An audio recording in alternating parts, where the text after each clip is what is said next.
radio et digital. Good Morning Business. Ça ne vous aura pas échappé, la France traverse un épisode caniculaire et de sécheresse sans précédent. Le remplissage des piscines, entre autres, fait l'objet désormais de restrictions. On va en parler avec Joëlle Pulinx-Chalet. Bonjour.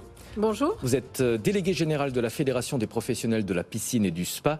Vous refusez, vous, d'être l'un des boucs émissaires dans le débat actuel sur la consommation d'eau. Selon les professionnels du secteur, les bassins privés en France ne consomment que 0,12% de l'eau utilisée en France. Ça paraît extrêmement peu.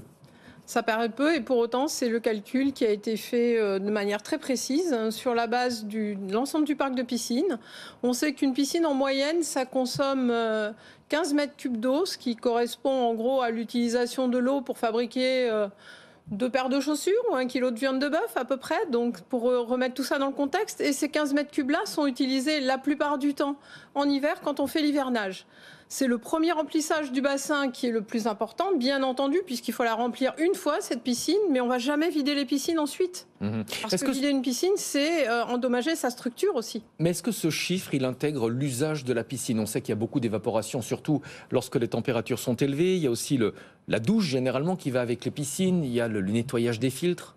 Alors ça comprend non pas la douche, mais le nettoyage des filtres, effectivement, et aussi le fait de compléter le niveau d'eau par l'évaporation, mais on a des moyens de limiter très largement cette évaporation en mettant une couverture de piscine. Certains appellent à limiter le nombre de piscines en France. Si toutes les maisons individuelles avaient un bassin privé, on serait sur des chiffres évidemment beaucoup plus élevés. Sans doute, je n'ai pas fait le calcul, mais effectivement, on utiliserait sans doute plus d'eau. Après, un propriétaire de piscine, il va augmenter sa consommation d'eau de sa famille de 10%. Ouais.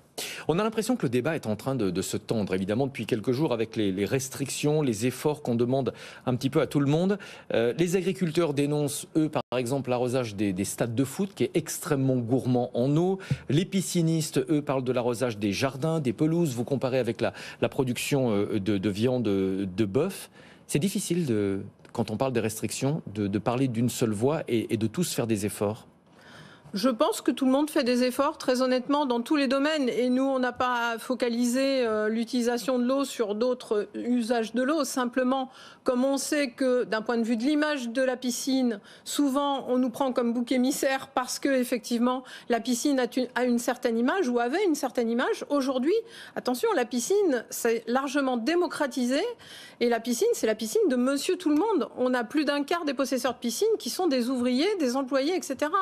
Donc le fait de dire j'ai une piscine, je suis riche, etc., non, ça n'est plus vrai.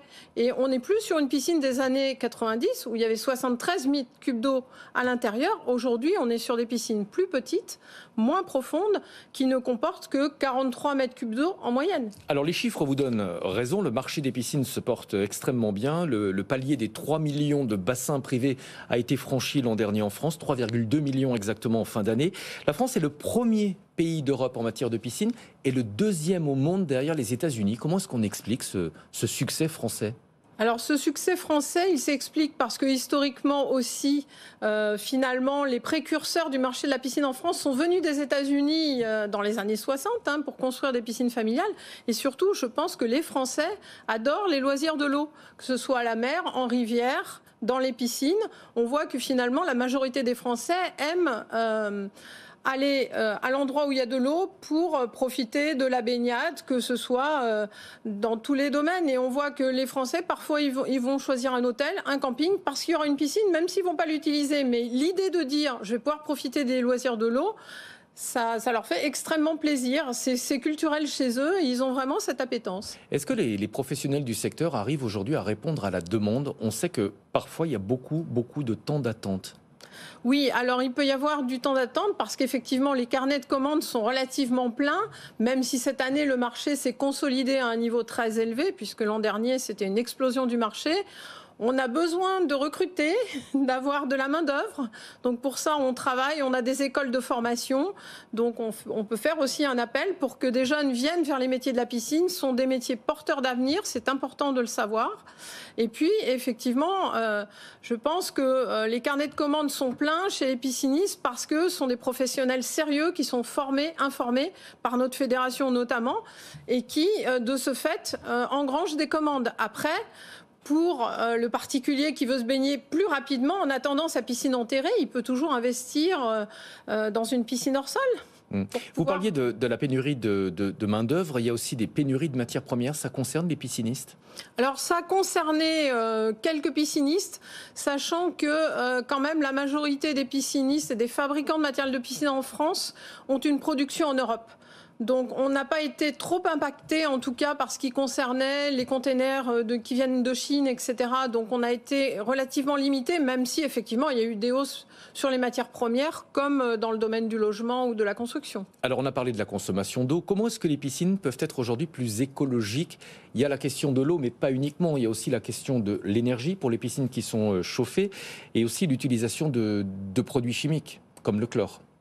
Oui, tout à fait. Alors, en ce qui concerne les innovations dans le domaine de la piscine, il y a un phénomène très important, c'est le phénomène de l'automatisation des bassins.